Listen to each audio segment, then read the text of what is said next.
Well, we now head to North America, where Ghislaine Maxwell has been moved from a low security prison in Florida to a minimum security facility in Bryan, Texas, where she will continue serving her 20-year sentence for aiding Jeffrey Epstein's sexual abuse of underage girls.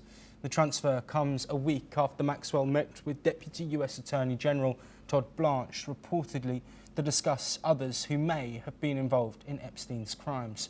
President Trump, when asked about a possible pardon, said no one had requested it. The Justice Department is seeking court approval to release grand jury transcripts in the Maxwell and Epstein cases.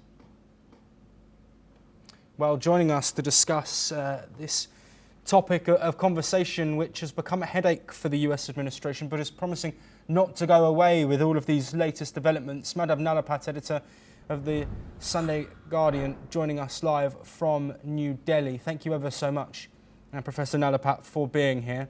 An interesting turn of events. We've seen Ghislaine Maxwell be moved. She's been moved to Texas. Obviously, that conversation with top officials from the US taking place. Where does this go next, and how could it impact Donald Trump? Look, the fact of the matter is that Ghislaine Maxwell has been moved from Florida to Texas, where I'm told the facility is much more comfortable, much better from a prisoner's point of view. And quite likely she is going to testify, and she's going to testify, and when she does, let us see who are the people she names and whom she does not name. So I have a feeling that Ghislaine Maxwell is on the road towards testifying, and testifying either, she already had some discussions with Justice Department officials, whether she will testify in the Houses of Congress or whether she'll testify elsewhere, we do not know. But I think it's a good sign that Ghislaine Maxwell is being moved to this Texas facility. It indicates that she is willing to cooperate. Yes, Professor Nalapat, there is a lot to digest, of course, but unfortunately we don't have the time, though further questions are, of course, being raised about the Epstein situation, and we will bring you all of those updates.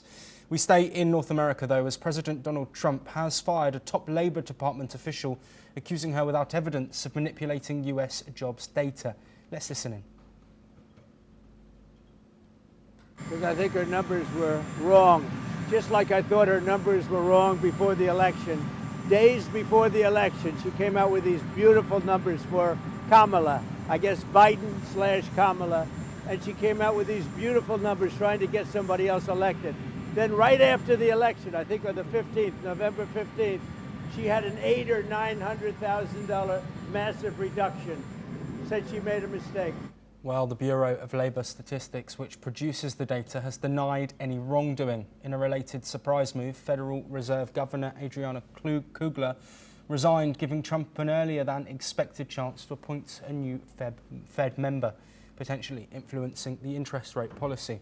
Economists and officials have expressed growing concerns over the quality of federal economic data, citing issues that began during the pandemic and potentially remain unresolved. The stock market reacted sharply, with the S&P 500 dropping 1.6% amid uncertainty over data accuracy and policy shifts. Well, thank you for staying with us, Professor Nalapat, to discuss a resignation.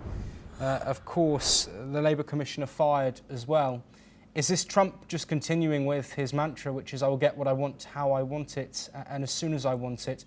Of course, the issue surrounding Fed Chair Jerome Powell, is one that he hasn't been able to have control over, but he is still pushing that narrative. Is this Trump flexing his muscles? Look, I'd like to say that data that is credible, data that is accurate, is absolutely central to any economy, central to global belief in the economy, and central to the belief of investors, whether small or large, in the economy. So in my personal view, I think President Trump needs to stay away from interfering with data, because there is unfortunately a perception that he's trying to fudge data. He's trying to basically ensure that negative data is not made public, and that the data that's made public puts him in a positive light.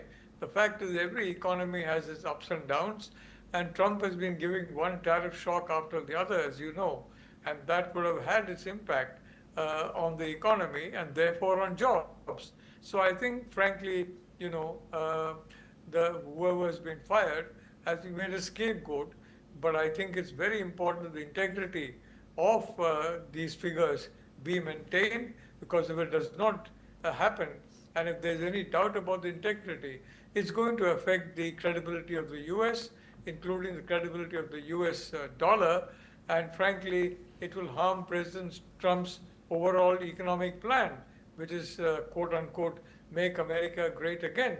So I do believe that this was an overreaction, and I do believe that it's so important that figures be accurate.